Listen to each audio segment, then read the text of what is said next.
భూ సమస్యల శాశ్వత పరిష్కారానికి కంకణం కట్టుకున్నాం. ఎక్కడ భూ సమస్యల శాశ్వత పరిష్కారం అంటే 27 ఎకరాల భూమి వంశీరామ్ బిల్డర్స్ కప్పచెప్పడమా? గవర్నమెంట్ ల్యాండ్ చెరువుని రేవంత్ రెడ్డి గారు ఆన్సర్ చేయాలా?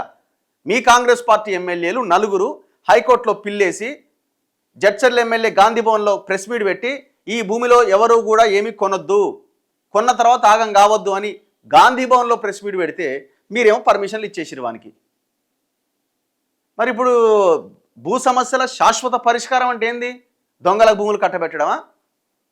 అక్కడ చెరువు ఉన్నది గ్యారంటీ, తాటి చెట్లు కొట్టేసిండు వాడు, గవర్నమెంట్ భూమిని కబ్జా పెట్టిండు. Survey number 27 Khajaguda.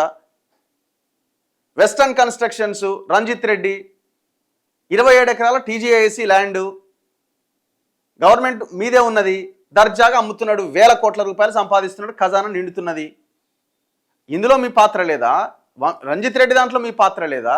వర్టెక్స్ వాడు 340 ఎకరాల్లో వెంచర్ వేసిండు, ఎయిర్పోర్ట్ భూములు లేపేసిండు, 2 చెరువులు లేపేస్తున్నాడు, ప్రైవేట్ వాళ్ళ భూములు లేపేసి రోడ్లు వేసిండు.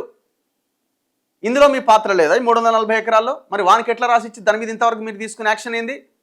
అక్కడ మళ్ళీ చెరువు విషయంలో కింద ఉన్న ఆఫీసర్ పైన ఉన్నోడి సంతకాన్ని, ఇరిగేషన్ ఆఫీసర్ సంతకాన్ని ఫోర్జరీ చేసిందని హైడ్రా ఆఫీసరే చెప్తున్నాడు. మరి ఏం యాక్షన్ తీసుకున్నారు? కంకణం కట్టుకున్నాడు. దేనికి కంకణం కట్టుకున్నారు? కబ్జాలు ఇంకా పెంచడానికి కంకణం కట్టుకున్నారా? ఇవి ఎగ్జాంపుల్స్ నేను చెప్తున్నాయి.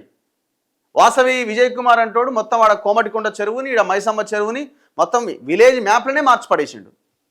యాక్షన్ ఏది? యాక్షన్ లేకపోగా, కనీసం కన్స్ట్రక్షన్స్ యొక్క నిర్మాణాలు ఆగకపోగా దర్జాగా నడుస్తున్నాయి. మరి ఎక్కడ కంకణం కట్టుకున్నారో మాకు తెలియాలి కదా. ఎక్కడ కంకణం కట్టుకున్నారో తెలియాలి కదా.